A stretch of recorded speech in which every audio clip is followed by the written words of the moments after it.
Hello dear students, मेरे YouTube channel Kelwa sir bio coaching classes पर आपका स्वागत है। आज हम क्लास 12th की जो फर्स्ट यूनिट है उसमें 3 चैप्टर हैं। उनमें जो फर्स्ट चैप्टर है जिसमें मानव में जनन मतलब ह्यूमन रिप्रोडक्शन के बारे में स्टडी करेंगे। As you know, human being या मनुष्य जो है एक मेमेलियन जंतु है, मेमेलियन एनिमल है। इस मनुष्य में थ्रू आउट ईयर रिप्रोडक्शन हो सकता है। मतलब मनुष्य पॉलीब्रीडर जंतु है और उसका सबसे बड़ा रीजन है कि ह्यूमन बीइंग की जो फीमेल है उसके अंदर जो रिप्रोडक्टिव साइकिल होता है, जो प्रजनन चक्र होता है, वो बहुत ही यूनिक होता है। इस प्रजनन या जनन चक्र को हम लोग मेंस्ट्रुअल साइकिल कहते हैं। मनुष्य यूनिसेक्सुअल होता है, एक लिंगी जंतु है मनुष्य, मतलब मेल और फीमेल सेपरेट होते हैं। मेल के अंदर मेल रिप्रोडक्टिव सिस्टम होता है, नर जनन तंत्र होता है। फीमेल के अंदर फीमेल रिप्रोडक्टिव सिस्टम मतलब मादा जनन तंत्र होता है।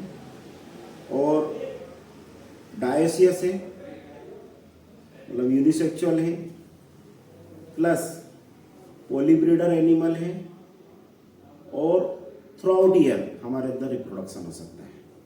उसका सबसे बड़ा यूनिक फीचर्स मैंने आपको बता दी। पूरे नेचर में ह्यूमन बीइंग ही एक ऐसा एनिमल है जो थ्रू आउट ईयर रिप्रोडक्शन कर सकता है। अदरवाइज जितने भी जंतु या जितने भी एनिमल होते हैं वो सीजनल ब्रीडर होते हैं, मतलब उनमें एक पर्टिकुलर सीजन में जनन होता है।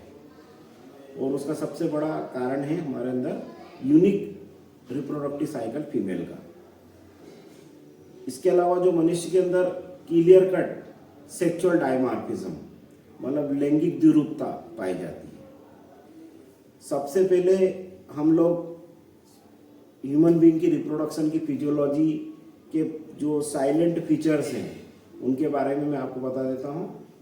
सबसे पहले मनुष्य के अंदर गैमेटोजेनेसिस या युग्मक जनन होता है। गैमेटोजेनेसिस में जो नर होता है, मेल होता है, उसके अंदर स्पर्मेटोजेनेसिस या शुक्राणु जनन की प्रक्रिया होती है जिसके द्वारा उसमें शुक्राणु या स्पर्म बनते हैं। फीमेल की बॉडी के अंदर अंड जनन या oogenesis होता है जिसके कारण से अंडाणु या ओवम बनते हैं। ठीक है, फिर उसके बाद कोइटस या जिसको हम बोलते हैं हिंदी में संभोग होता है। इसको और सिंपल भाषा में हम लोग मैथुन भी कहते हैं, इंग्लिश में उसको कोपुलेशन कहते हैं। Second step after gametogenesis. Gametogenesis के बाद सेकंड स्टेप आएगी हमारी कोपुलेशन या मैथुन या संभोग, अंग्रेजी में कोइटस। उसके बाद होगा फर्टिलाइजेशन मतलब निषेचन। मनुष्य के अंदर आंतरिक निषेचन होता है। फर्टिलाइजेशन के बाद होता है जायगोट का निर्माण, फॉर्मेशन ऑफ जायगोट। और as soon as the zygote is form मतलब जैसे जायगोट बनता है देन एम्ब्रियोनिक डेवलपमेंट स्टार्ट हो जाता है जिसको हम लोग भ्रूणी परिवर्तन कहते हैं। इस भ्रूणी परिवर्तन में अलग अलग स्टेजेस आती है। उनमें सबसे पहले क्लीवेज होता है जिसको हम विदलन कहते हैं। विदलन के बाद या क्लीवेज के बाद मोरुला स्टेज आती है, मतलब मोरुला स्टेज बनती है। मोरुला के बाद ब्लास्टुला स्टेज आती है। ब्लास्टुला के बाद गेस्टुला स्टेज आती है। गेस्टुला स्टेज के बाद 3 जनन स्तर मतलब 3 जर्म लेयर्स फॉर्म्ड होती है, बनती है। इसके साथ साथ हमारे अंदर extra embryonic membrane which surround the embryo, जो एम्ब्रियो को या भ्रूण को चारों साइड से ढकती है या कवर करती है, उनको हम एक्स्ट्रा एम्ब्रियोनिक मेम्ब्रेन या हिंदी में अतिरिक्त भ्रूण कलाएं कहते हैं। इन चारों का फॉर्मेशन होता है। फिर प्लेसेंटा फॉर्मेशन होता है।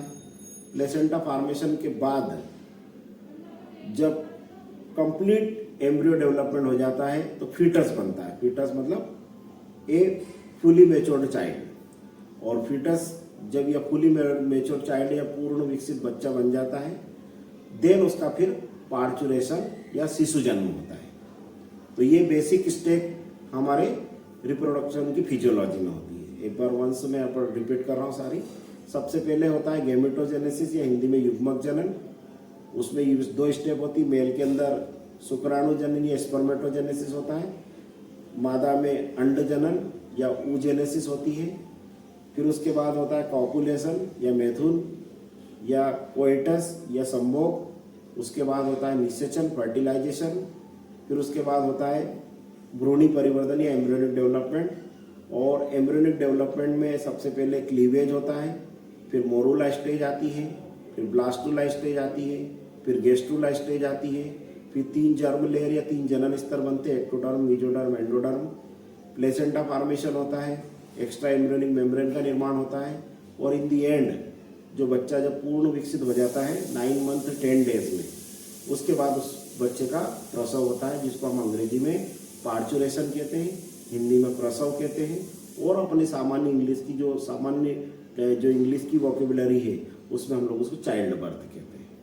इस पूरी जो डेवलपमेंटल हिस्ट्री है स्टार्टिंग फ्रॉम द गैमेटोजेनेसिस मतलब युग्मक जनन से लगा के पार्चुरेशन तक की जो इंटायर जो मैंने अभी आपको सारी एक एक स्टेप बताई, इन स्टेप का टोटल स्टडी को बायोलॉजी की जिस ब्रांच में हम स्टडी करते हैं उसको एम्ब्रोलॉजी या भ्रूणिकी कहते हैं। और इसी को और सामान्य भाषा में हम लोग डेवलपमेंटल बायोलॉजी भी कहते हैं। इसी को हिंदी में परिवर्धन जैविकी भी कहते हैं। इसका पूरा स्टडी को हम लोग एम्ब्रोलॉजी या डेवलपमेंटल बायोलॉजी कहते हैं। Before studying the human physiology, let's study the male and female reproductive system separately. सबसे पहले हम लोगों को सिस्टम के बारे में पता होना चाहिए कि मेल रिप्रोडक्टिव सिस्टम कैसा होता है, फीमेल रिप्रोडक्टिव सिस्टम कैसा होता है, मतलब नर जनन तंत्र कैसा है, मादा जनन तंत्र कैसा है। जो नर जनन तंत्र होता है उसके जो स्ट्रक्चर्स हैं और उन स्ट्रक्चर में कौन कौन से आर्गन हैं और उन आर्गन्स का क्या क्या फंक्शंस हैं, वो हम एक एक करके डिटेल से स्टडी करेंगे।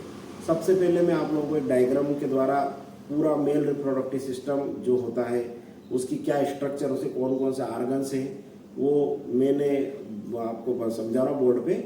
इसमें मैंने ये वीडियो जो बनाया है ये इस टाइप से बनाया है कि इसमें हिंदी मीडियम और इंग्लिश मीडियम दोनों के बच्चों को इसमें बेटर तरीके से एक्सप्लेन होगा, ठीक है ना। तो इसमें मैंने वन साइड जो डायग्राम बनाया इसमें पूरे नाम जो है वो हिंदी में लिख रखे हैं और एक साइड पूरे नाम इंग्लिश में रख रखे हैं। अगर जो बच्चे हिंदी मीडियम के जो इस वीडियो को पसंद देखेंगे वो सारा के सारे हिंदी में नाम लिखेंगे। हिंदी में नाम लिखने से आपके कोई मार्क्स नहीं कटते एग्जामिनेशन के अंदर।